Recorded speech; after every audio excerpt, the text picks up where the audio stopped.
স্বাগত ডিবিসি সংবাদে। সাথে আছি সুরভি আলম তরুণী। সোহরাওয়ার্দী উদ্যানের মহাসমাবেশ জুলাই মাসেই জুলাই সনদ ঘোষণা সহ 16 দফা দাবি জানিয়েছে ইসলামী আন্দোলন বাংলাদেশ।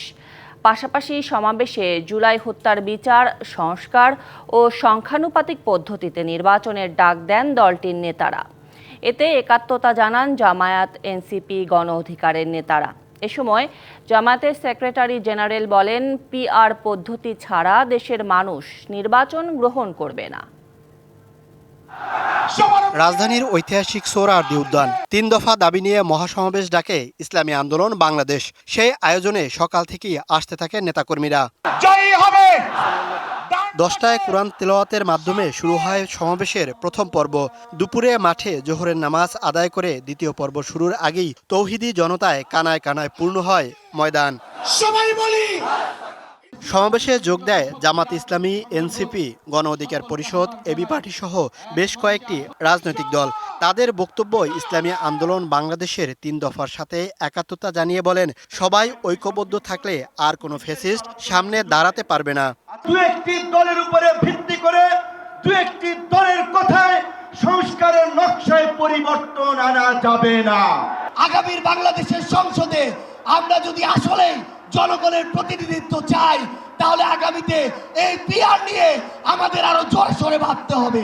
বৃষ্টি উপেক্ষা করে মঞ্চে আসেন ইসলামী আন্দোলন বাংলাদেশের নায়েবে আমির মুফতি সৈয়দ মোহাম্মদ ফয়জুল করিম। বক্তব্য রাখেন দলের সিনিয়র নেতারা। ওই সংসদের মধ্যে কলেমার কথা হবে, কোরআন ও সুন্নাহর কথা হবে, লা ইলাহা ইল্লাল্লাহ উচ্চারিত হবে। গোটা বাংলাদেশের মানুষ শান্তিতে বসবাস করতে পারবে। অন্তর্বর্তী সরকারের সমালোচনা করেন জামায়াতের সেক্রেটারি জেনারেল। পিআর পদ্ধতি ছাড়া নির্বাচন বাংলার মানুষ গ্রহণ করবে না।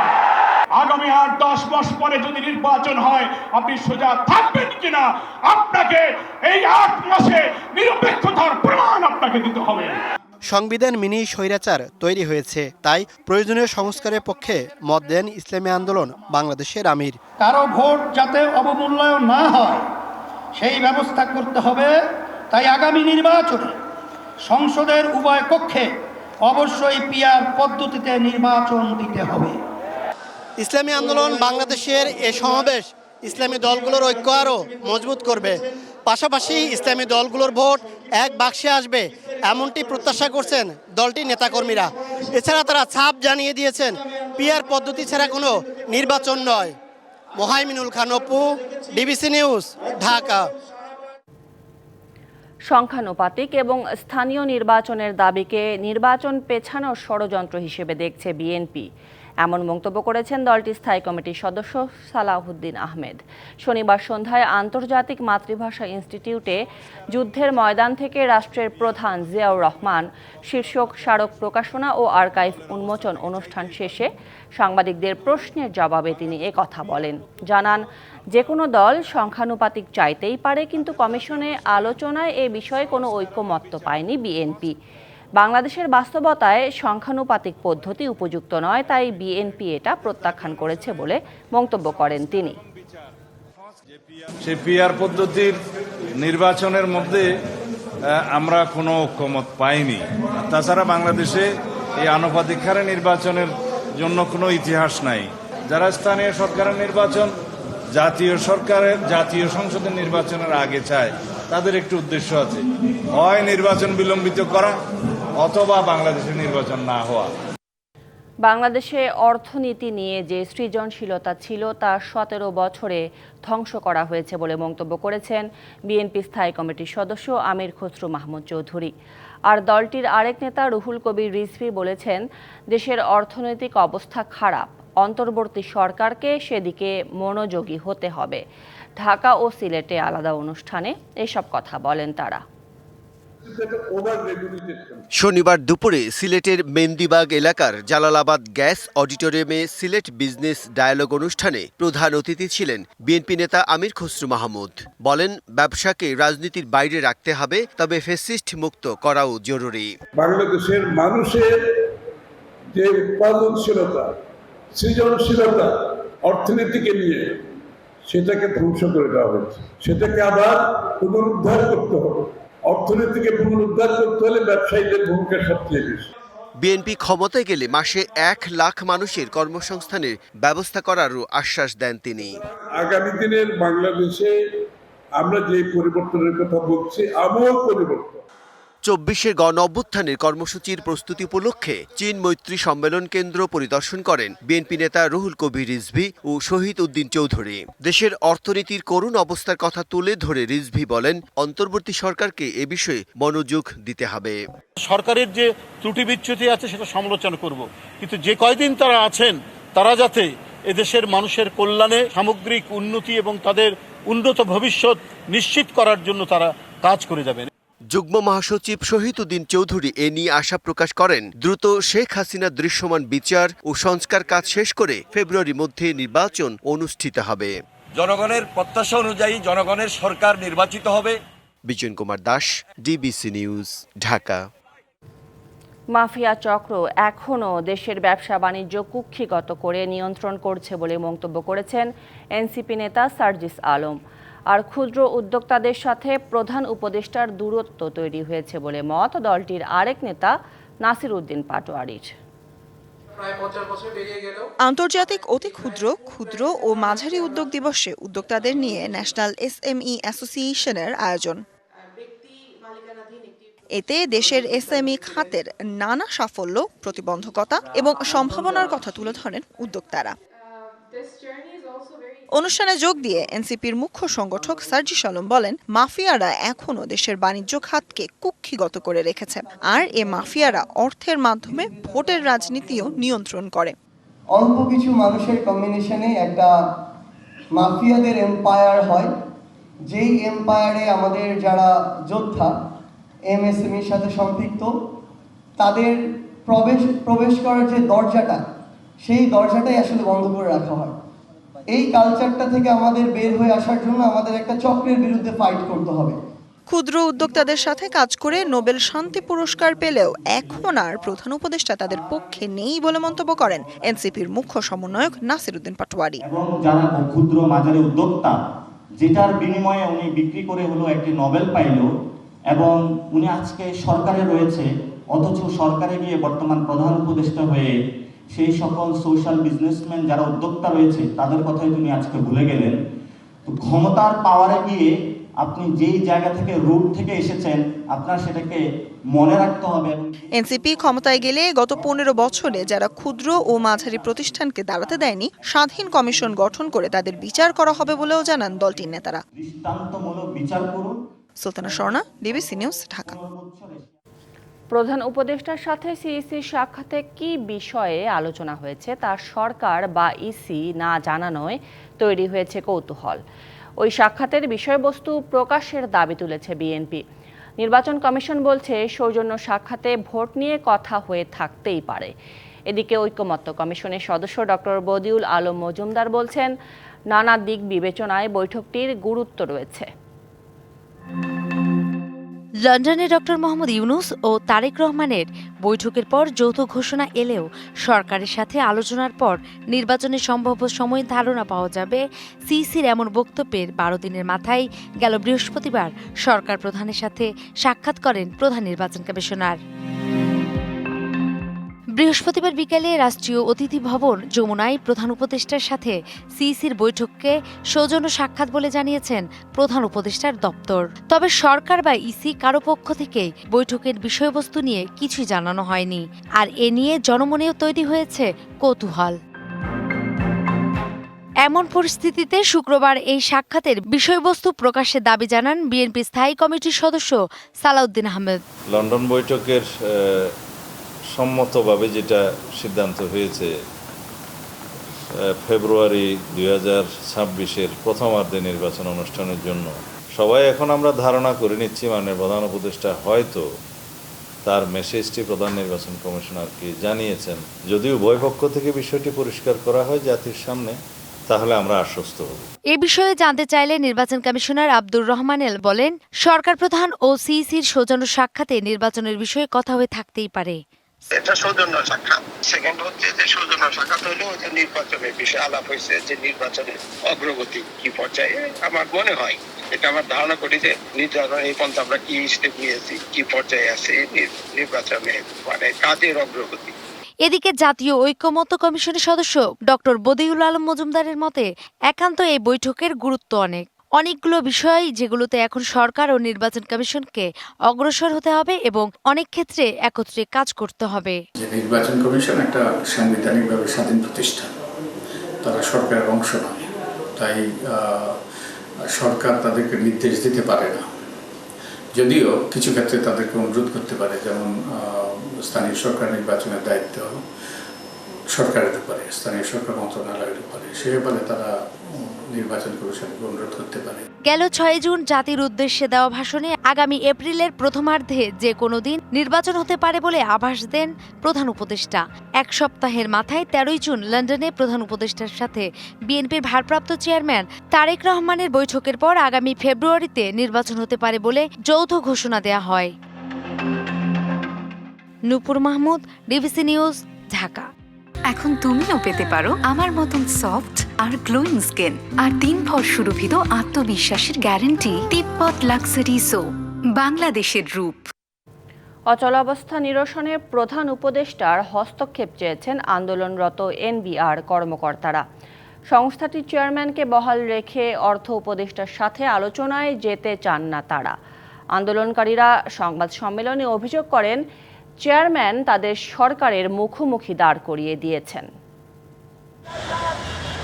চেয়ারম্যানের পদত্যাগ সহ 4 দফা দাবি আদায় না হওয়ায় সারা দেশের রাজস্ব অফিসগুলোতে শনিবার মার্চ টু এনবিআর এবং শাটডাউন কর্মসূচি পালন করেছেন আন্দোলনরত কর্মকর্তারা। তাতে অচল অবস্থায় পড়েছে রাজস্ব কার্যক্রম। সকালে আগারগাঁয়ে রাজস্ব ভবনে আন্দোলনকারী কর্মকর্তা কর্মচারীরা প্রবেশ করতে চাইলে পুলিশি বাধার মুখে পড়েন। পরে দিনভর বাইরে অবস্থান নিয়ে স্লোগান ও প্রতিবাদ কর্মসূচি পালন করেন তারা। গত শুক্রবার অর্থ মন্ত্রণালয়ের পক্ষে প্রেস বিজ্ঞপ্তি দিয়ে জানানো হয়েছে, আন্দোলনকারীদের প্রতিনিধিত্বকারী সংগঠন এনবিআর সংস্কার ঐক্য পরিষদের সাথে আলোচনায় বসবেন অর্থ উপদেষ্টা। এ নিয়ে আন্দোলনকারীরা বলছেন, চেয়ারম্যানকে বহাল রেখে আলোচনায় বসতে চান না তারা। পরিষদ মনে করে যে কোনো মুহূর্তে আমাদেরকে ডাকলে আমরা নিশ্চয়ই আলোচনায় যাব, কিন্তু আলোচনায় যাব কি নিয়ে? আলোচনায় যাওয়ার একটাই কথা, সেটি হচ্ছে যৌক্তিক রাজস্ব সংস্কারের দাবি নিয়ে যাব, যেটি করার জন্য এই মুহূর্তে প্রথম প্রতিবন্ধকতা জাতীয় রাজস্ব বোর্ডের চেয়ারম্যানের অপসারণের মধ্যে। আন্দোলনকারীরা চেয়ারম্যানকে বহাল রাখার বিষয়ে ব্যবসায়ীদের মন্তব্যের প্রতিক্রিয়াও জানান। কী কারণে পতিত ফ্যাসিবাদী সরকারের দোসর একজন আমলার অপসারণ ব্যবসায়ী সমাজ কাম্য নয় বলেছেন, সেটি তাদের প্রেস বিজ্ঞপ্তিতে তারা খোলাসা করেননি। রাষ্ট্রের বৃহত্তর স্বার্থে এনবিআর সংস্কার বিষয়ে সৃষ্ট সমস্যা সমাধানে মাননীয় প্রধান উপদেষ্টার সানুগ্রহ হস্তক্ষেপ অবিলম্বে কামনা করছি। আন্দোলনের সময় সশস্ত্র বাহিনীর প্রহরায় এনবিআর চেয়ারম্যান কয়েকদিন ধরে অফিস করছেন। আন্দোলনকারীরা জানান, মার্চ টু এনবিআর ও শাটডাউন কর্মসূচি অব্যাহত থাকবে। Meher Moni, DBC news, Dhaka. এদিকে এনবিআরের আন্দোলনের কারণে শুধু তৈরি পোশাক খাতে প্রতিদিন গড়ে 2600 কোটি টাকার বাণিজ্য ব্যাহত হচ্ছে বলে দাবি করেছেন বিজিএমইএ সভাপতি মাসুদ হাসান খান। এনবিআরের অচলাবস্থায় ব্যবসায়ী ও শিল্প উদ্যোক্তারা জানান, দেশের আমদানি রপ্তানি মারাত্মকভাবে ক্ষতিগ্রস্ত হচ্ছে। দ্রুত সংকট সমাধানে তাগিদ দিয়ে ব্যবসায়ীরা বলেন, এনবিআর আধুনিকায়ন সমর্থন করলেও চেয়ারম্যানের অপসারণ কোনোভাবেই কাম্য নয়। জাতীয় রাজস্ব বোর্ড এনবিআর এর অচল অবস্থা নিয়ে রাজধানীর একটি হোটেলে সংবাদ সম্মেলনের আয়োজন করেন ব্যবসায়ীরা। বিভাগ করার সিদ্ধান্তে একটি অধ্যাদেশ। ব্যবসায়ীদের শীর্ষস্থানীয় 13টি সংগঠনের সাবেক ও বর্তমান নেতারা হাজির হন সেখানে। বলেন, এই আন্দোলন অর্থনীতির জন্য অশনি সংকেত। এনবিআর এর অন্তর্ভুক্ত সকল দপ্তরসমূহের কর্মকর্তা কর্মচারীদের কলম বিরতির প্রেক্ষিতে দেশের আমদানি রপ্তানি ব্যবসা মারাত্মক ক্ষতির সম্মুখীন হচ্ছে। প্রতিদিন হলো 2500 থেকে 2600 কোটি টাকার মতো, এটা বলা যাবে না যে ক্ষতি হচ্ছে, ডিস্ট্রাকশন হচ্ছে। এর কারণে যেটা হবে যে কোনো ইন্ডিভিজুয়াল যার হলো শক অ্যাবজর্বিং ক্যাপাসিটি কম, সেই ফ্যাক্টরি বসে যাবে এবং দেউলিয়া হয়ে যাবে। ব্যবসায়ীরা এনবিআর এর আন্দোলনে ইন্ধন দিচ্ছেন। অর্থ উপদেষ্টার এমন বক্তব্যের নিন্দা জানিয়ে বলা হয়, এনবিআর কর্মকর্তাদের কাছে ব্যবসায়ীরা জিম্মি। কোনো সমস্যা যে টেবিলে বসে সমাধান করা যায় না, এটা আমরা বিশ্বাস করি না। কারো নামে যদি কোনো নির্দিষ্ট অ্যালিগেশন প্রমাণিত হয়, সে করাপ্ট, তার বিরুদ্ধে আপনি অ্যাডমিনিস্ট্রেটিভ অ্যাকশন নেন আইন অনুযায়ী, কিন্তু সবাই তো খারাপ না। তো তাদেরকে তাদের ভবিষ্যতে তো বুঝিয়ে দিতে হবে। Take it or leave it, you can't dictate a term যে আপনি চেয়ারম্যানকে রিমুভ করে দিবেন, তাইলে মানে শুধু আমরা আপনার সাথে আলোচনায় বসবো। কারণ বাস্তবতা হলো যে আমরা তাদের কাছে জিম্মি। আজকে যেটা আপনারা লক্ষ্য করছেন এটা কিছুই না, এটা অ্যাকচুয়ালি ক্ষমতার একটা বন্টন নিয়ে ঝগড়া হচ্ছে, টাকা পয়সার বন্টন নিয়ে ঝগড়া হচ্ছে। মাঝপথে আমরা হচ্ছে বিপদগ্রস্ত। যুদ্ধ ছাড়া কোনো দেশে এমন পরিস্থিতি সৃষ্টি হয় না মন্তব্য করে ব্যবসায়ী নেতারা বলেন, এনবিআর এর কর্মকর্তারা ট্রেড ইউনিয়নের মতো আন্দোলন করতে পারেন না। আলোচনার মাধ্যমে সংকট সমাধানের আহ্বান জানান তারা। টেবিলে বসে সমাধান করা যায় না, এটা আমরা। Yusuf Rana, DBC news, Dhaka. আগামী নির্বাচন হবে দেশের সবচেয়ে ভালো নির্বাচন, এ লক্ষ্যে কাজ করছে অন্তর্বর্তী সরকার, এমন মন্তব্য করেছেন প্রধান উপদেষ্টার প্রেস সচিব শফিকুল আলম। বিকেলে খুলনার সাংবাদিকদের সাথে মত বিনিময় সভায় তিনি আরও বলেন, গণ অভ্যুত্থানের পর সবাইকে একসাথে নিয়ে চেষ্টা করা হচ্ছে একটি গ্রহণযোগ্য নির্বাচন করার। সুষ্ঠু ভোট হলেই দেশে গণতন্ত্র আসবে বলেও মন্তব্য করেন তিনি। আশা করছি এটা প্রশাসনকে সাথে নিয়ে, পুলিশ প্রশাসনকে সাথে নিয়ে, আপনারা সাংবাদিক আছেন তাদেরকে সাথে নিয়ে এবং জনগণকে সাথে নিয়ে আমরা বাংলাদেশের ইতিহাসে সবচেয়ে ভালো ইলেকশনে আমরা করতে পারব। 24 ঘন্টায় করোনায় আক্রান্ত 2 জনের মৃত্যু হয়েছে। একই সময়ে নতুন করে শনাক্ত হয়েছেন 7 জন। এদিকে ডেঙ্গু আক্রান্ত হয়ে গেল 24 ঘন্টায় 1 জনের মৃত্যু হয়েছে। একই সময়ে সারা দেশে নতুন করে হাসপাতালে ভর্তি হয়েছেন 262 জন। করোনায় মারা যাওয়াদের 1 জন পুরুষ এবং 1 জন নারী। স্বাস্থ্য অধিদপ্তর থেকে পাঠানো সংবাদ বিজ্ঞপ্তিতে এ তথ্য জানানো হয়। এতে বলা হয়, গত 24 ঘন্টায় 181টি নমুনা পরীক্ষা করা হয়েছে। এতে নতুন করে শনাক্ত হয়েছেন 7 জন। এতে শনাক্তের হার দাঁড়িয়েছে 3.87%। চলতি বছর এ পর্যন্ত আক্রান্তের মোট সংখ্যা দাঁড়িয়েছে 535 জনে। এদিকে গেল 24 ঘন্টায় ডেঙ্গুতে 1 জনের মৃত্যুতে চলতি বছর মৃতের সংখ্যা দাঁড়ালো 41 জনে। নতুন রোগীদের মধ্যে সবচেয়ে বেশি 141 জন বরিশাল ও সর্বনিম্ন 3 জন সিলেট বিভাগের। চলতি মাসে এখন পর্যন্ত 5139 জন ডেঙ্গু আক্রান্ত হয়ে হাসপাতালে ভর্তি হয়েছেন। সারা দেশের বিভিন্ন সরকারি ও বেসরকারি হাসপাতালে ভর্তি 1063 জন ডেঙ্গু রোগী। নাগরিকদের ব্যক্তিগত তথ্যের সুরক্ষায় নতুন পার্সোনাল ডেটা প্রোটেকশন আইন প্রণয়নের কাজ চূড়ান্ত পর্যায়ে।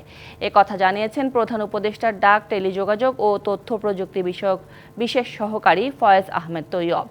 রাজধানীর প্রেস ইনস্টিটিউটে বাংলাদেশের গণমাধ্যম সাম্প্রতিক অপতথ্যের গতি প্রকৃতি শীর্ষক সেমিনারে এসব কথা বলেন তিনি। তথ্যের অপব্যবহার ঠেকাতে ন্যাশনাল ডেটা গভর্নেন্স অথরিটি গঠনের কথা ভাবা হচ্ছে বলেও জানান তিনি।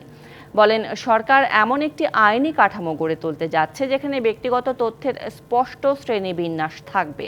তিনি বলেন, বর্তমানে সংবাদ প্রকাশের ক্ষেত্রে সত্যের চেয়ে ভাইরাল হওয়ার দিকেই মনোযোগ বেশি।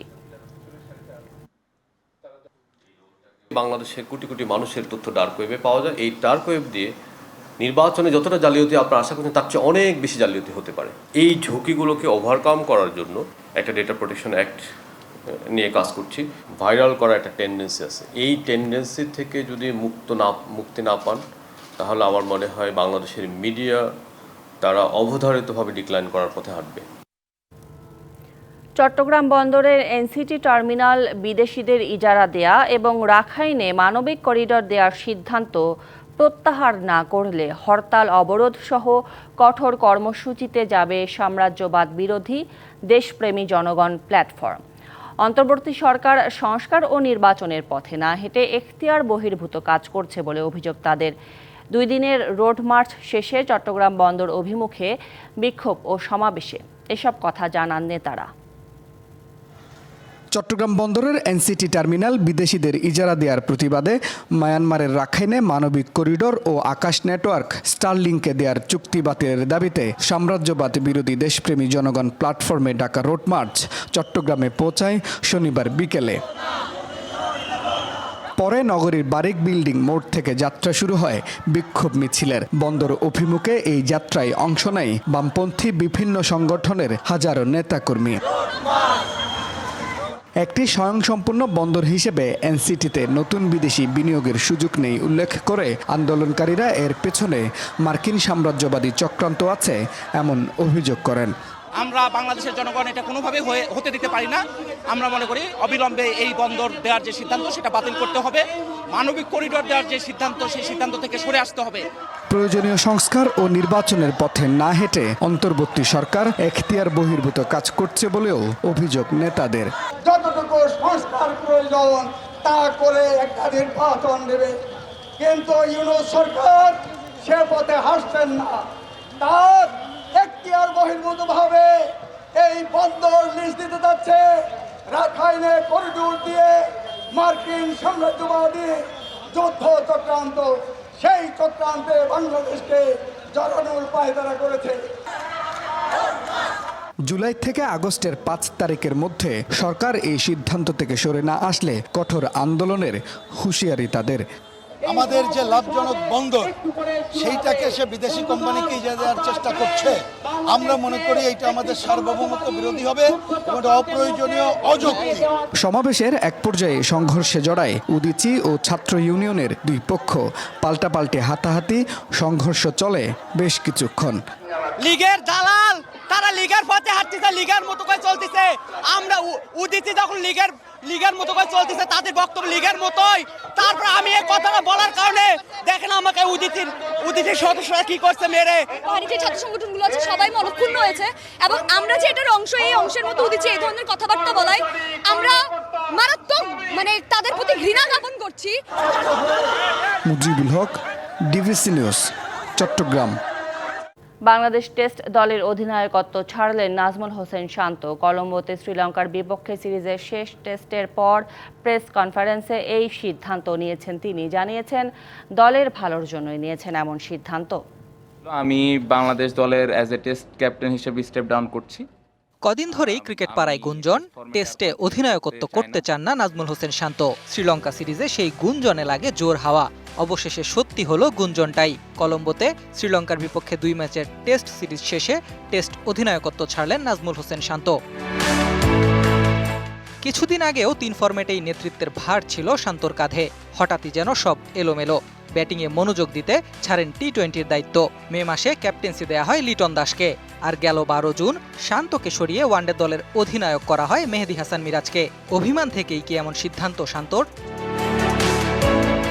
অবশ্য নাজমুল হোসেন শান্ত জানালেন সবার আগে দলের ভালোর জন্যই এমন সিদ্ধান্ত এই ব্যাটারের। এটা কোনো পার্সোনাল কোনো কিছু না, ইটস টোটালি টিমের বেটারমেন্টের জন্য এই ডিসিশনটা আমি নিয়েছি এবং আমি মনে করি যে এটাতে টিমের ভালো কিছুই হবে। টি-20 ও ওয়ানডেতে অধিনায়ক পরিবর্তনের পর 3 ফরম্যাটে আলাদা অধিনায়ক পায় বাংলাদেশ। তবে নাজমুল শান্তর অভিমত, বিসিবির এমন সিদ্ধান্ত বাংলাদেশের ক্রিকেটের জন্য সুখকর নাও হতে পারে। আমার ব্যক্তিগত মতামত যে 3টা ক্যাপ্টেন আসলে আমার মনে হয় যে টিমের জন্য একটু ডিফিকাল্ট হতে পারে। যদি ক্রিকেট বোর্ড মনে করে যে আলাদা কোনো ক্যাপ্টেন বা 3টা ক্যাপ্টেনই তারা রাখবে, সেটা একদমই টোটালি তাদের ডিসিশন। 2024 সালের 12 ফেব্রুয়ারি 3 ফরম্যাটেই ক্যাপ্টেন্সির দায়িত্ব পান নাজমুল হোসেন শান্ত। জানিয়েছিলেন অধিনায়কত্ব করতে চান লম্বা সময়ের জন্য। কে জানতো মাত্র 1.5 বছরেরও কম সময়ের ব্যবধানে নামের আগে যুক্ত হবে সাবেক অধিনায়ক শব্দটি। শান্তর নেতৃত্বে 14 টেস্টে 4 ম্যাচ জিতেছে টাইগাররা। Ahmed Nahid, DBC news desk. 6 বন্ধু, 6 জনই চিত্রশিল্পী। তাদের 62টি শিল্পকর্ম নিয়ে রাজধানীতে চলছে প্রদর্শনী। জল, তেল রং, অ্যাক্রিলিক, চারকোল আর মিক্স মিডিয়ার আঁকা এসব চিত্রকর্মে উঠে এসেছে বাংলাদেশের প্রকৃতি ও মানব জীবনের বহমান জীবন। 6 চিত্রশিল্পী বন্ধুর দলীয় চিত্রকর্ম প্রদর্শনী বহমান। লালমাটিয়ার গ্যালারি ইলিউশনে চলছে গত 23 জুন থেকে। ক্লান্ত নাগরিক জীবনে শিল্পের প্রশান্তি এনে দেওয়ার লক্ষ্যেই এই আয়োজন। এটা বহমান আমরা 6 জন আর্টিস্ট মিলে এটা করছি। এখানে 62টা ছবি আছে। আমাদের দেশের সময়টাই এখন একটু অস্থির, একটু মানসিক চাপের মধ্যে আছি আমরা। তো আপনারা আসুন, একটু আয়োজনগুলোকে একটু সমর্থন করুন, দেখবেন নিজের মধ্যে একটু আনন্দ আসে। আয়োজনে আছে 62টি চিত্রকর্ম, জল, তেল রং, অ্যাক্রিলিক, চারকোল আর মিক্স মিডিয়ায় আঁকা এই সব চিত্রকর্মে উঠে এসেছে প্রকৃতি ও মানব জীবনের নানা দৃশ্যাবলী। মানুষের যে অনন্ত যাত্রা, মহাবিশ্বে তার যে বিচরণ, এইটা আমার অনুভবে আমার দেশকাল এবং আমার পার্সপেক্টিভ থেকে যে ধারাটা পড়ে সময়ের যে প্রতিধ্বনি, সেটাই মূলত আমার ছবি। মূর্ত হয়েছে প্রাকৃতিক সৌন্দর্যের লীলাভূমি বাংলাদেশের অপার সৌন্দর্য। প্রত্যেকের কাজই আলাদা আলাদা স্টাইল, আলাদা আলাদা ধরন আছে, আলাদা আলাদা চিন্তা ভাবনা আছে। একটা নির্দিষ্ট বিষয় সবার মধ্যেই এক, সেটা হচ্ছে প্রকৃতি। আমার কাজেও প্রকৃতির একটা বিশাল একটা অংশ আছে এখানে। ফুল, পাখি, মানুষ, প্রকৃতি তো যে কারোরই খুব পছন্দের, মন ভালো করে আমাদের প্রকৃতি। বিকাল 3টা থেকে রাত 11টা, 29শে জুন পর্যন্ত সবার জন্য উন্মুক্ত থাকছে এই প্রদর্শনী। Sourav Appa, DBC news, Dhaka. সংবাদ এই ছিল এখনকার মতো। ডিবিসি নিউজের সংবাদগুলো পড়তে ভিজিট করুন dbcnews.tv আর ভিজিট করুন ডিবিসি নিউজের ফেসবুক পেজ এবং ইউটিউব চ্যানেল।